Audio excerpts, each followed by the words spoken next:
ایسے ہی اور ویڈیو دیکھنے کے لیے ہمارے اس چینل کو سبسکرائب کریں۔ اگر آپ سائنسی لحاظ سے دیکھیں، علمی لحاظ سے دیکھیں تو پاکستان اس خطے میں سب سے زیادہ پسماندہ ملک ہے۔ اور میری بات پہ آپ نہ یقین کریں، لیکن دیکھیں مشرق وسطیٰ میں جو ملازمتیں دی جاتی ہیں تو وہاں آپ دیکھ سکتے ہیں کہ انڈینز سب سے آگے ہیں، پھر بنگلہ دیش کے ہیں، پھر دوسرے مسلمان ملکوں کے ہیں، فلپینز کے ہیں وغیرہ، لیکن پاکستانیوں کو صرف محنت مزدوری زیادہ تر کے مواقع ملتے ہیں، اور وہ بھی اب کم ہوتے جا رہے ہیں کیونکہ آنے والے وقتوں میں ہنر اور تعلیم کی بنا پر ملازمتیں ملیں گی، اور اس کی بنیاد ہم کاٹتے چلے جا رہے ہیں۔ وہاں آج بھی سائنس تو پڑھائی جاتی ہے ہمارے مدارس میں، لیکن کیا وہ سائنس کو ٹھیک طرح سے پڑھایا جاتا ہے؟ ڈاکٹر صاحب، یہ جو آ رہا ہے کہ انگلش میڈیم سرکاری اسکولوں اور مدارس کا ایک نصاب ہو، کیسے ممکن ہوگا، کریکولم بنے گا؟ ڈاکٹر صاحب دیکھیے، ہر ایک اب میں تو یہ چاہوں گا کہ ایک ہی نظام تعلیم ہو، کیونکہ آخر نظام تعلیم سے ہی جو ہمارے معاشرے کے اندر اونچ نیچ ہے، طبقاتی فرق ہے، مٹ سکتا ہے۔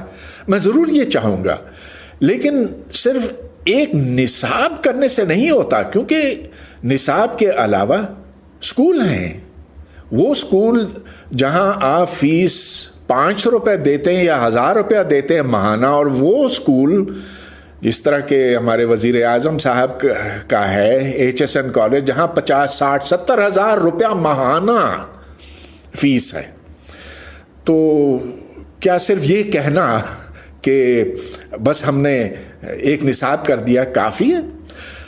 اب صرف اسکولوں کی بات نہیں ہے، اس کے ساتھ جو سہولیات ہیں، پھر جو نظام امتحانات ہے۔ اب آپ دیکھ لیجئے کہ مدارس میں تو حفظ کا پورا نظام چلتا ہے، خواہ آپ نے وہاں دین کا امتحان دیا ہو یا آپ نے سائنس کا امتحان دیا ہوا۔ ہاں، آج بھی سائنس تو پڑھائی جاتی ہے ہمارے مدارس میں، لیکن کیا وہ سائنس کو ٹھیک طرح سے پڑھایا جاتا ہے؟ کیا سائنس کی روح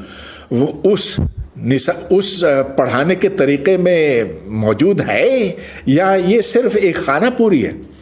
تو جب آپ مدارس میں اور سرکاری اسکول میں اور پھر باقی تمام اسکولوں میں ایک ہی نصاب پڑھائیں گے، تو کیا آپ ایک ہی نظام امتحانات کا بھی اطلاق کر سکیں گے؟ مجھے تو لگتا ہے کہ یہ محض قوم کی آنکھوں میں دھول جھونکنے والی بات ہے۔ تو ہاں، یہ بہت آسان بنانا کہ بس آپ نے یہ کہہ دیا کہ اب سب کا نصاب ایک ہے، لیکن اس کے لیے جو شرائط ہیں خدا را پہلے وہ پورا کریں۔ اگر ہم نے یہ نہ کیا تو دیکھیں کہ اس کے کیا کیا نقصانات ہو سکتے ہیں۔ اگر آپ سائنسی لحاظ سے دیکھیں، علمی لحاظ سے دیکھیں تو پاکستان اس خطے میں سب سے زیادہ پسماندہ ملک ہے، اور میری بات پہ آپ نہ یقین کریں، لیکن دیکھیں مشرق وسطیٰ میں جو ملازمتیں دی جاتی ہیں تو وہاں آپ دیکھ سکتے ہیں کہ انڈینز سب سے آگے ہیں، پھر بنگلہ دیش کے ہیں، پھر دوسرے مسلمان ملکوں کے ہیں، فلپینز کے ہیں وغیرہ، لیکن پاکستانیوں کو صرف محنت مزدوری زیادہ تر کے مواقع ملتے ہیں، اور وہ بھی اب کم ہوتے جا رہے ہیں کیونکہ آنے والے وقتوں میں ہنر اور تعلیم کی بنا پر ملازمتیں ملیں گی، اور اس کی بنیاد ہم کاٹتے چلے جا رہے ہیں۔ جی ڈاکٹر صاحب، لیکن ڈاکٹر صاحب آپ کا موقف درست ہے، لیکن آپ جو کہہ رہے ہیں، ویسے میں ذرا کوئک اگر ذرا پہلے تحریک انصاف کی ترجمان ہمارے ساتھ ہیں، ان سے یہ پوچھ لوں کہ یہ جو انیشیٹو ہے کس طرح ممکن ہوگا؟ ویسے تو میں ایجوکیشن منسٹر صاحب سے بھی معلوم کرنا چاہتا چیمہ صاحبہ کہ یہ جو انیشیٹو لے رہے ہیں یہ کیا ممکن ہوگا، جبکہ صوبہ سندھ جو ہے چاہے کوئی ایشو آپ کو ویسے بھی ایکسیپٹ نہیں کرتا، پھر اور بھی مسائل ہیں بلوچستان خیبر پختونخوا میں۔ مسرت بی بی جی دیکھیں، بالکل دیکھیں، شروعات تو کرنی پڑے گی، اس کو ہم ان اٹینڈڈ نہیں چھوڑ سکتے۔ اور یہ دیکھیں نا کہ جو لاکھوں بچے ہمارے مدرسوں میں ہیں، وہ بالکل آپ کو پتہ ہے کہ پہلے جو بیسک جو دنیا داری کے لیے جو علم چاہیے ہوتا ہے وہ تو بالکل اس سے محروم تھے۔ تو ایٹ لیسٹ اب یہ جو بیسک سائنس کی اور باقی جتنی بھی ایجوکیشن ہے جب اس کے دائرہ کار میں آئیں گے، اور پھر دیکھیں پہلے میرا ماننا یہ ہے کہ ہم پہلے فرسٹ اسٹیپ اچیو کریں گے، اس کے بعد ہم یہ بالکل آہستہ آہستہ گریجولی چیزیں چینج ہونی ہے. لیکن یہ کہ ہم ایگزامینیشن سسٹم سیم نہیں دے سکتے، ہم انفراسٹرکچر سیم نہیں دے سکتے، تو پھر تو یہ چیزیں کبھی بھی شروعات اگر ہم اس کی آج نہیں کریں گے، اگر ایک اسٹیپ ہم اچیو کر لیں گے تو پھر دوسرا اور پھر تیسرے کی بھی انشاءاللہ آہستہ آہستہ باری آئے گی کہ پبلک سیکٹر کے اسکول اتنے امپروو کر جائیں گے کہ پھر کوئی خاص ڈفرنس نہیں رہے گا. اور وہ ایسا بھی پاسبل ہے. اب دیکھیں نا آپ باہر کی دنیا میں، وہاں پہ تو یہ جو ہمارے ہاں جو سب سے زیادہ بڑا بزنس ایجوکیشن سسٹم بنا، اس کی وجہ ہمارے پبلک سیکٹر کے ایجوکیشن سسٹم کا فیل ہونا ہے. تو جب ایک ٹائم آئے گا جو کہ اور لیکن اس کے لیے ہمیں شروعات تو کرنی پڑے گی. ٹھیک مسرت. اچھا جی مسرت بی بی ایک منٹ. جی شہناز ولی جو سوال اٹھایا میں نے خود بھائی سے پوچھا، پھر یہ کہہ دیجیے ہم نے انیشیٹو لیا، آپ اس بارے میں کیا کہتی ہیں؟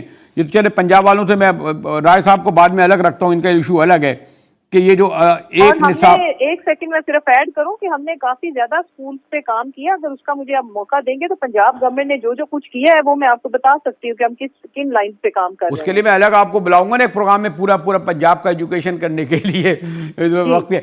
جی شہناز، جو آپ نے مسرت بی بی کا سنا اور پھر ڈاکٹر ہدوائی نے جو رکھا، ذرا کوئک ذرا کنکلوڈ کروں اگر میں آپ سے.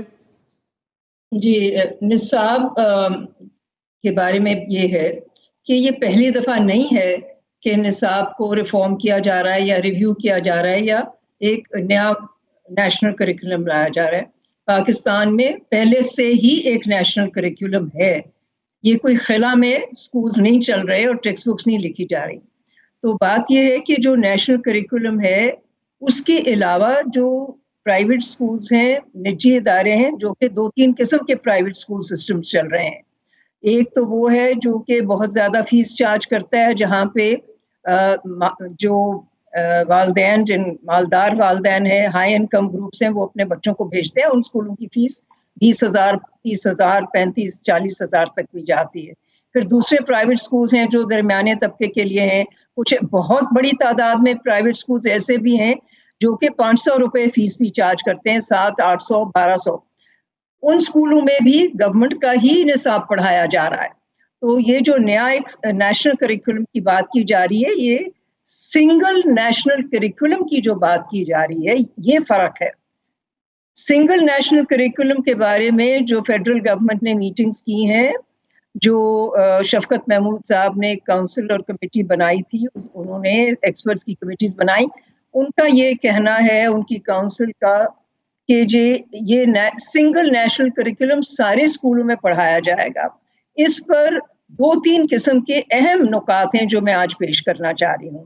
سب سے پہلے تو یہ کہ 18ویں ترمیم کے مطابق نصاب جو ہے وہ صوبے کی تحویل میں آتا ہے، پروونشل جورسڈکشن میں ہے. پنجاب گورنمنٹ اگر بین لگا رہی ہے تو درست ہے، پھر آپ مت بولیں سندھ گورنمنٹ اس پہ بین کی بات 100 کتابوں پہ نہیں. مطلب یہ کہ وہ سمجھتے ہیں کہ یہ جو اصول ہیں ان کے مطابق نہیں ہے نا یہ شہناز بی بی.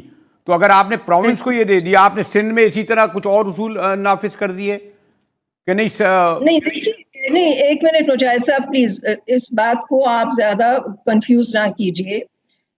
جب 18ویں ترمیم منظور ہوئی تھی، قانون ترمیم بنی تھی، اس کے بعد سارے صوبوں نے اس ترمیم کے مطابق 18ویں ترمیم کے delegation of powers to provinces کے مطابق اپنے جو ایجوکیشن سیکٹر کا نظام ہے وہ مکمل طور پر سنبھالا ہے.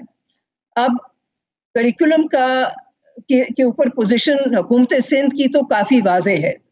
وہ پوزیشن یہ ہے کہ ہم حکومت سندھ ڈپارٹمنٹ آف ایجوکیشن کے ذریعے اپنا کریکولم ریویو انہوں نے کیا ہے. کافی عرصے سے یہ کام جاری ہے، اور اس میں جو بھی کوئی سنگل نیشنل کریکولم اگر فیڈرل گورنمنٹ کی طرف سے واضح کیا جاتا ہے تو اس میں سے وہ دیکھیں گے کہ سندھ نے جو کریکولم کام کیا ہے اس میں وہ شامل کیا جائے گا. بھی آپ کو بھی پتا یہ ایشو بہت ہی مجھے ایجوکیشن کا، اور میں تو چاہ رہا تھا کہ آپ سے براہ راست گفتگو کا، بہت وسیع ایشو ہے، لیکن یہ جو ہم لوگوں کے جو چینلوں کو اس کا بڑا مسئلہ